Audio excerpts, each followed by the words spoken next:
Exam में आपका स्वागत है। गाइस, बनारस हिंदू यूनिवर्सिटी में वैकेंसी निकली हुई है मल्टीपल पैरामेडिकल पोस्ट की। तो चलिए उसके बारे में डिस्कस कर लेते हैं। Group A and group B की पोस्ट है।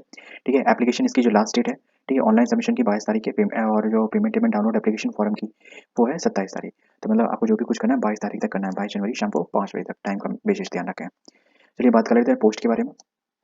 हाँ, एक सेकंड, ऊपर नीचे फीस के बारे में आपका लिखा हुआ है, जैसे कि 1000 फीस है, नॉन रिफंडेबल। ठीक है, फॉर यूआर है ना, मतलब जनरल के लिए, ईडब्ल्यूएस के लिए और ओबीसी कैटेगरी के लिए। ठीक है, अगर आप ग्रुप ए की पोस्ट के लिए अप्लाई करते हैं। एंड 500 रुपये है फॉर यूआर, ईडब्ल्यूएस, ओबीसी का, जो अगर ग्रुप बी की पोस्ट के लिए अप्लाई करते हैं। ठीक है, कोई भी फीस नहीं लगेगी SC ST and PWD category के कैंडिडेट के लिए। और जो भी पेमेंट गेटवे होते हैं वो सब ये आप यूज़ कर सकते हैं।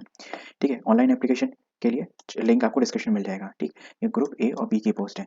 जैसे कि देख सकते हैं, ग्रुप ए की पोस्ट में ये कुल 6 पोस्ट कोड है। और ग्रुप ए में ये कुल 3 पोस्ट कोड है। नहीं, ग्रुप ए में ये 6 पोस्ट कोड है और ग्रुप ए में इधर 3 पोस्ट कोड है और 2 ग्रुप बी के पोस्ट कोड है। बात करते हैं इंडिविजुअल पोस्ट की। देखो, अभी इसमें कुछ केवल पैरामेडिकल नहीं है, टैग भी है। जैसे कि अभी आप देख सकते हो सफाई वाले में निकली थी भर्तियाँ। ठीक है, देखो एग्जीक्यूटिव इंजीनियर की लगभग एक पोस्ट है। ठीक है, और एक है एग्जीक्यूटिव इंजीनियर सिविल में, इसकी भी एक पोस्ट है। सॉरी, इसमें मैकेनिकल और इलेक्ट्रिकल वाले में 2 पोस्ट है। मेरे ख्याल से एक इलेक्ट्रिकल की होगी और एक मैकेनिकल की होगी, ऐसा कुछ होगा। ठीक है, सिस्टम इंजीनियर की भी एक पोस्ट है। ठीक है, जो कि कंप्यूटर सेंटर के अंदर आती है। एक आती है जूनियर मेंटेनेंस इंजीनियर। ठीक है, तो इसकी भी एक पोस्ट है जो कि ओबीसी में है ना। बात करते हैं नेक्स्ट लाइब्रेरी टेक्नीशियन की। इसकी 2 पोस्ट हैं। असिस्टेंट लाइब्रेरियन की 4 पोस्ट हैं। हाँ, बात करते हैं पैरामेडिकल में चीफ नर्सिंग ऑफिसर की। इसकी केवल एक पोस्ट है इसमें। ठीक है, जो कि आपकी जो पोस्टिंग होगी, जो भी आपका वर्क प्लेस है, वो आपका ये है, द सर सुविधार्लेस हॉस्पिटल सेंचुरी सुपर स्पेशलिस्ट। ठीक है, जो कि मिर्जापुर वही वाला, काली मैया वाला। नेक्स्ट पोस्ट है नर्सिंग सुपरिटेंडेंट की। इसमें 2 पोस्ट हैं आपकी जनरल में। ठीक है, मेडिकल ऑफिसर की जो पोस्ट है वो 9 जनरल में है। सॉरी, एक सेकंड, 9 जनरल में है। 9 जनरल में, 2 ईडब्ल्यूएस में। ठीक है, एक एससी में और 3 ओबीसी में। ठीक है, और ये 6 एसटी में, मतलब समथिंग है। आप देख सकते हो मैं, एक एससी में है ये वाली, ये 3 एसटी में है, 6 ओबीसी में और बाकी 2 पीडब्ल्यूडी वाले हैं। ठीक है, नेक्स्ट बात करते हैं नर्सिंग ऑफिसर की फीमेल में और नर्सिंग ऑफिसर मेल में। इनकी पोस्टें ज़्यादा निकली हुई हैं नर्सिंग ऑफिसर की, तभी मैंने पैरामेडिकल वाली पहले बोला था कि इंजीनियर्स वगैरह की तो लगभग हॉस्पिटल वगैरह में 2 ही 3 पोस्टें होती हैं, specially electrical, mechanical and computer CS वालों की। ठीक है, क्योंकि अभी सीएस का काम ज़्यादा चल रहा है कि 17 जनरल में है। ठीक है, ये 16 ईडब्ल्यूएस में, एससी में 25, एसटी में 13 और ओबीसी में 45 और पीडब्ल्यूडी, ये पीडब्ल्यूडी है ना, हाँ पीडब्ल्यूडी। इनके लिए 7 पोस्ट है। नर्सिंग ऑफिसर मेल में 19 जनरल में और 4 ये ईडब्ल्यूएस में, ये एससी ये और ये एसटी में, 11 ओबीसी में, 2 पीडब्ल्यूडी में। अब बात कर लेते हैं नेक्स्ट, जो भी आपकी पीडब्ल्यूडी में कैटेगरी है, ये सारी कैटेगरी यहाँ पे दी गई हैं। ठीक है, तो आप individual candidate for the post code.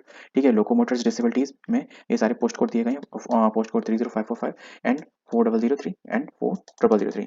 ये दोनों है नर्सिंग ऑफिसर की, नर्सिंग ऑफिसर मेल फीमेल की। और ये 30505, 30545 है ना, 545, ये है मेडिकल ऑफिसर वाली। ठीक है, तो ये चीज़ देख लेना, आपके इसमें पोस्ट कोड मतलब जो भी पीडब्ल्यूडी में कैटेगरी में चलती है। बात करें, देखिए इलेक्ट्रिकल और मैकेनिकल में जो वैकेंसी निकली है, एक पोस्ट को निकली लेवल ए। अब एक बात तो यार, लेवल तो बहुत मस्त रहता है इनका। ठीक है, फर्स्ट क्लास चाहिए, bachelor degree in electrical and mechanical. ठीक है, बस और कुछ भी नहीं चाहिए ना। ठीक है, मिनिमम एक्सपीरियंस चाहिए, जिसके साथ साथ मिनिमम एक्सपीरियंस चाहिए 8 साल का। ठीक है, assistant engineer and minimum experience चाहिए 5 साल का असिस्टेंट एग्जीक्यूटिव इंजीनियर। ठीक है, मतलब जो भी आपकी, अगर एग्जीक्यूटिव इंजीनियर में तो आपको 5 साल का चाहिए और 8 साल का एक्सपीरियंस होगा तो आपको इस पोस्ट के लिए लिया जाएगा।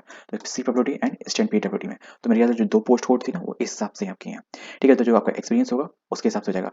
और आपने लगभग टेन्योर वाले में, मतलब इसमें काम किया गया हो, तो ये चीज़ आप देख लेना। मतलब आपने जिसने भी जहाँ पे भी काम किया हो। एक्सपीरियंस रिगार्डिंग अगर जैसे कि डिजायरेबल जो क्वालिफिकेशन इसमें कि अगर आपने कंस्ट्रक्शन में और मेंटेनेंस ऑफ द बिल्डिंग में अगर काम किया हो। ठीक है, और जैसे कि having the experience in planning, estimation and measurement. ठीक, टेंडर बनाने वगैरह में। ठीक है, गुड नॉलेज होनी चाहिए CP two and manual preparation में, ये आपकी टेक्निकल चीज़ है। और नेक्स्ट आपका ये है, नॉलेज ऑफ कंप्यूटर होना चाहिए आपको, project management and tools and software में। ठीक, नेक्स्ट बात करते हैं इसमें एज की। एज आपकी 45 है, मतलब मैक्सिमम।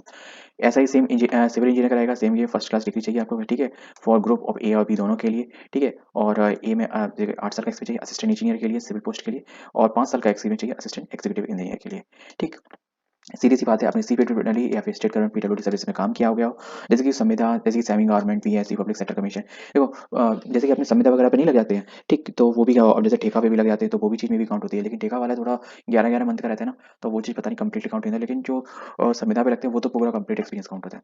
ठीक है, विद एनुअल टर्नओवर। ठीक है, इससे रिलेटेड अगर जैसे आपने प्राइवेट में काम किया हो, तो उनका लगभग एनुअल टर्नओवर 200 करोड़ के आसपास रहा हो, इनका कहने का मतलब ये डिजायरल में भी थोड़ा बहुत ऊपर नीचे चल जाएगा। ठीक है, डिजायरेबल में जैसे कि आप कंस्ट्रक्शन वगैरह सेम सेम उसमें same building construction, multi storey building के रिगार्डिंग आपको नॉलेज वगैरह होनी चाहिए। भाई देखो ये तो आपका काम ही है, ठीक है। पीडब्ल्यूडी वगैरह preparation, and checking the estimate, drawing and instruction details, ठीक है। बिल्स मतलब आपको मैनेजमेंट पूरा करना चाहिए जो भी आपने काम किया है उसके रिगार्डिंग, ठीक।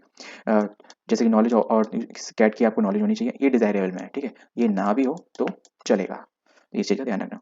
मेन चीज़ है एज देख लो, एज आपकी 45 है इसमें, ये चीज़ का थोड़ा ध्यान रखना। सिस्टम इंजीनियर की देखो बीटेक चाहिए कंप्यूटर साइंस में, ठीक है, एनालिटिकल में जो है इनमें से कुछ भी चलेगा, ठीक है। या फिर आपको और या फिर मास्टर डिग्री आपको इंजीनियरिंग टेक्नोलॉजी में साइंस में, ठीक है। आपको एसएससी क्वालिफिकेशन बीटेक चल जाएगी, ठीक। इसमें एक्सपीरियंस फिलहाल यहाँ पे नहीं लिखा हुआ है, और जैसे कि विद 5 ईयर एक्सपीरियंस चाहिए, ठीक है। 5 ईयर एक्सपीरियंस चाहिए इसमें, एच पी लिखा हुआ। And the experience should be appropriate and level industries, ठीक है। मतलब अच्छे लेवल वाली इंडस्ट्री में आपने काम करना चाहिए, ठीक है। लाइनक्स एंड यूनिक्स सॉफ्टवेयर की और इंजीनियरिंग डिजाइन वगैरह, वैलिडेशन, ठीक है। Database management and computer network के बारे में आपको नॉलेज होनी चाहिए। इसमें जो मैक्सिमम एज है वो 50 साल, मतलब बहुत एक्सपीरियंस लोगों को इसमें बुलाया गया है। मेन चीज इसमें है। मेरे ख्याल से इसका जो प्रोसेस होगा मे भी डीवी होना चाहिए, मतलब सी एस इंटरव्यू, ठीक है। लेवल 10 की पोजीशन जूनियर मेंटेनेंस इंजीनियर की, ठीक है। तो इसमें जैसे बीटेक चाहिए, ईसी वाला चाहिए, ठीक है, या फिर सीएस वाला चलेगा, और आपको 5 साल का एक्सपीरियंस चाहिए, ठीक है, कंप्यूटर नेटवर्क एडमिनिस्ट्रेशन में, ठीक है। मेन चीज जितनी पोस्ट सब लगभग एडमिनिस्ट्रेशन से रिलेटेड है, आपको काम मैनेजमेंट पूरा करने से, तो इसी वजह से इतना एक्सपीरियंस मांगा जाए कि 5 से 8 साल का एक्सपीरियंस किसी भी इंजीनियरिंग फील्ड में बहुत बड़ा एक्सपीरियंस होता है, ठीक है। डिजायरेबल में आपको जैसे कि आपको चाहिए एक्सपीरियंस इन इंडस्ट्रियल बैकग्राउंड, ठीक है। मैक्सिमम एज आपकी 40 साल, ठीक। नेक्स्ट बात कर लेते हैं, जो भी देखो पब्लिक सेक्टर कमीशंस में अपने या जो संविदा वगैरह पे उस पर काम करते हैं, तो वो भी चीज़ में कंसिडरेबल है, तो इस चीज़ का आप ध्यान रखें। नेक्स्ट बात करते हैं डिप्टी लाइब्रेरियन की एंड असिस्टेंट लाइब्रेरियन की।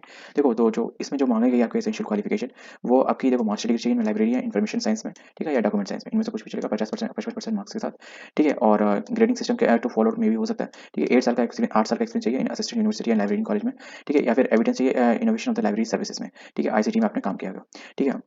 एंड अगर और पीएचडी चाहिए इन लाइब्रेरी में इंफॉर्मेशन, ठीक, एंड डॉक्यूमेंटेशन वगैरह में, ठीक है, मैन्युस्क्रिप्ट में, एंड कंप्यूटराइजेशन ऑफ लाइब्रेरी, ठीक है। अब इसमें कोई भी और नहीं लगाएं, तो इस चीज़ का आपको ध्यान रखना, केवल ये जो ऊपर ऑब्लिक ऑब्लिक लगे, तो इन तीनों में कुछ भी चलेगा, मास्टर डिग्री जैसे कि मास्टर डिग्री में, ठीक है। बाकी जो 8 साल का एक्सपीरियंस है, ठीक है, और एविडेंस चाहिए आईसीटी में और पीएचडी वगैरह, तो ये सब चीज़ आपको चाहिए चाहिए, और 50 मिनिमम मैक्सिमम एज है। तो नेक्स्ट बात करते हैं असिस्टेंट लाइब्रेरी भी सेम लगभग क्वालिफिकेशन तगड़ी है, इसमें भी मास्टर डिग्री चाहिए, मतलब जो पोस्ट है लगभग सब सिमिलर ही एसेंशियल क्वालिफिकेशन है, कुछ ज़्यादा अंतर नहीं है, बस थोड़ा बहुत एक्सपीरियंस का अंतर है कभी कभार। इसमें तो फिलहाल एक्सपीरियंस तो नहीं, लेकिन इतना ही मांग ही लिया कि वही होना मुश्किल है, ठीक है। बात करें master degree in library science में चाहिए जो सेम, ठीक है, 55% मार्क्स चाहिए मिनिमम, ठीक है। और equivalent to the point two skill and मतलब ग्रेडिंग सिस्टम है, तो वो भी फॉलो, वो भी मान जाएगा। कंसिस्टेंसी चाहिए, एकेडमिक रिकॉर्ड चाहिए, नॉलेज ऑफ द कंप्यूटराइजेशन, मतलब आपने मतलब अच्छे से मतलब पढ़ाई की हो, वो सब चीज़ें, ठीक है, वो चीज़, ठीक। Next besides and fulfil the above qualification, ठीक है, जो भी आपके है ना ऊपर क्वालिफिकेशन आपको मिले, जैसे कि एनईटी वगैरह एंड कंडक्ट बाय यूजीसी, वो आपने क्लियर किया हो, ठीक। कोई इंडिविजुअल वो नहीं किया है पर क्लियर हो, ठीक है। And we awarded the PhD degree for according to the university. Next बात कर लेते हैं, ठीक है। रेगुलेशन 2009 से लेकर 14 ये सब किया गया, provide that the candidate registered in PhD degree prior to 2009 shall be govern by the provision of the existing order by laws regulation and institution awarding, ठीक है। The candidate and exempted from the requirement NET and LCT requirement appointment, ठीक है। और assistant professor या the equivalent position आपने college में काम किया हो, ठीक है। और जैसे कि institution the subject and the fulfilment of the following condition, भाई आपके लिए तो बहुत कुछ है ना, ये सारे पॉइंट आपको पढ़ने पड़ेंगे। कौन सी पोस्ट है यार? पोस्ट असिस्टेंट लाइब्रेरियन की, ठीक है। आपके लिए तो बहुत कुछ है यार, जैसे कि आपकी पीएचडी डिग्री हो, we awarded for the regular, ठीक है। आपने जैसे कि असिस्टेंट प्रोफेसर में काम किया होगा, तो आपके पास ये चीज़ डिग्री चाहिए। थीसिस आपकी जैसे कि एवेल्यूएट की जाएंगी टू एक्सटर्नल, ठीक है, 2009 से पहले वालों के लिए है, ठीक है। और ओपन पीएचडी, ठीक है, वाई वगैरह कंडक्ट हुआ हो, ठीक है। And the candidate publish the 2 research papers and her PhD work out and at least one in reference journal, ठीक है। The candidate had the presenting the least 2 papers based on her the PhD work and the conferences seminar sponsored, ठीक है। अपनी UGC वगैरह से ये सब चीज़ें की गई हो। नेक्स्ट बात कर लेते हैं, जो भी देखो यहाँ एक चीज़ लिखी हुई है, आपको नोट आप देख लो, देखो नोट देख लिया भाई, नोट बहुत इंपॉर्टेंट होता है। The condition is to be satisfied with the registrar और dean the academic affairs to university concern, NET SLT ऐसी वगैरह चाहिए, not required to the for the candidate in such the master programme या for which, ठीक है, is not conducted by the UGC NCR the accredited for the this, तो ये चीज़ आपकी special condition है, तो वो चीज़ आप देख सकते हो। मैक्सिमम एज आपकी 40 साल है, ठीक है। बात करें चीफ नर्सिंग ऑफिसर की, देखो लेवल 12 की पोस्ट है में एमएससी चाहिए इन नर्सिंग में, ठीक है। मिनिमम एक्सपीरियंस चाहिए 18 साल का, ठीक है, of which 5 year of experience in teaching, ठीक है। एडमिनिस्ट्रेशन में रिकॉग्निशन नर्सिंग में चाहिए, ठीक है। और 5 साल का क्लिनिकल मैनेजमेंट में चाहिए, और जिसमें कि 500 बेड वाले हॉस्पिटल में, ठीक है। या फिर आपने person having the nursing experience for an post on the regular basis, मतलब कहीं भी अभी आप रेगुलर पोस्ट्स पे काम कर रहे हो, ठीक है, उसमें 5 साल का मिनिमम एक्सपीरियंस चाहिए लेवल 11 वाली पोस्ट पे, ठीक है? लेवल 11 वाली पे अगर आप कहीं काम कर रहे हैं रेगुलर और उसमें 5 साल का आपका एक्सपीरियंस है, तो ये सब चीज़ें नेग्लेक्ट हो सकती है, तो आपको ये चीज़ चल जाएगी, ठीक है? एंड सेमी गवर्नमेंट या फिर पीएसयूज़ या मिलिट्री हॉस्पिटल में आप काम कर रहे हैं, कोई दिक्कत नहीं है, ठीक है? 50 मैक्सिमम एज आपकी 50 साल। अब नेक्स्ट बात करते हैं कि नर्सिंग सुपरिटेंडेंट की जो आपकी पोस्ट है, इसमें आपके लिए क्या है, ये है लेवल 11 की पोस्ट है, ठीक है? सीए एमएससी नर्सिंग चाहिए, ठीक है? नर्सिंग कॉलेज से आपने अच्छे से किया होगा, 15 साल का आपका एक्सपीरियंस चाहिए फ्रॉम किसी भी अच्छे हॉस्पिटल 500 बेड वाले से, ठीक है? 15 साल का और 3 साल का experience minimum 3 year of should be in clinical management and teaching experience. 3 साल का आपको टीचिंग एक्सपीरियंस चाहिए। नेक्स्ट बात करते हैं कुल मिला के 18 साल का दूसरा या फिर अगर आपने बीएससी नर्सिंग से करी हो तो आपको 18 साल का एक्सपीरियंस चाहिए किसी भी अच्छे हॉस्पिटल में जो भी 500 बेड वाला हो, ठीक है? और 3 साल का एक्सपीरियंस चाहिए इन टीचिंग में, मतलब आप जैसे बीएससी डिप्लोमा वालों को पढ़ाते हो। ठीक, नेक्स्ट बात कर लेते हैं person having the nursing experience analogue. एक चीज़ ये एक्सेप्शनल है कि जैसे कि फॉर एग्जांपल अभी आप रेगुलर बेसिस पे, है ना? या फिर मिनिमम जैसे कि रेगुलर बेसिस पे आप कहीं पे भी काम कर रहे हो, है ना? किसी भी गवर्नमेंट या सेमी गवर्नमेंट या पीएसयूज़ या मिलिट्री हॉस्पिटल में, तो 5 साल का एक्सपीरियंस के साथ और लेवल 10 पे काम कर रहे हैं, ये चीज़ का ध्यान रखना, है ना? तो आपको 50 तो इसमें ये चीज़ चल जाएगी आपकी, ठीक है? और 50 साल का मिनिमम 50 एज है। लेवल 10 पे हो तो आपका लेवल 11 के लिए ये चीज़ चल जाएगी 5 साल का एक्सपीरियंस केवल। मेडिकल ऑफिसर की लेवल 10 की पोस्ट है minimum with the 2 year experience of the clinical experience after the completion of the mandatory internship. आपने इंटर्नशिप कर ली हो और 2 साल का आपका क्लिनिकल एक्सपीरियंस हो, ठीक है? मतलब इंटर्नशिप करने के बाद आपका 2 साल का एक्सपीरियंस हो। डीक्यू डिज़ायरेबल में आपको क्या चलेगा, देखो एमडी, एमएस या डीएनबी आपने कर रखा हो इन जनरल मेडिसिन में या सर्जरी में या ऑब्स्टेट्रिक में या गायनेकोलॉजी में, एनेस्थीसियोलॉजी क्रिटिकल केयर में, ठीक है? और recognised for the medical college से आपने किया होगा, ठीक? और अच्छे हॉस्पिटल से किया हो और 45 साल इसमें मैक्सिमम एज है आपकी। लेवल 10 की पोस्ट है तो इस चीज़ का आप ध्यान रखें। नेक्स्ट बात कर लेते हैं 2 तरीके की पोस्ट निकली थी नर्सिंग ऑफिसर की, जो कि मेल और फीमेल वाली थी। तो दोनों के लिए सेम एलिजिबिलिटी चलेगी, उसमें उसमें कोई बायस नहीं है। नेक्स्ट बात इसमें आपकी बीएससी नर्सिंग चाहिए ऑनर्स के साथ, ठीक है? रेगुलर कोर्स आपने किया गया हो, ठीक है? नर्सिंग का किसी भी अच्छे इंस्टीट्यूशन जो भी रजिस्टर्ड होता है, ठीक है? या फिर आपके पास पोस्ट बेसिक बीएससी नर्सिंग चाहिए फॉर द अच्छे इंस्टीट्यूशन से, ठीक? या फिर registered as a nursing and nursing midwifery RN वगैरह में जो भी आपके है, ठीक है? With the state national nursing council से आपने रजिस्ट्रेशन हो, आपका 1 साल का एक्सपीरियंस हो। एक चीज़ मैं बता दूँ, ये तीनों पॉइंट अलग-अलग हैं, ठीक है?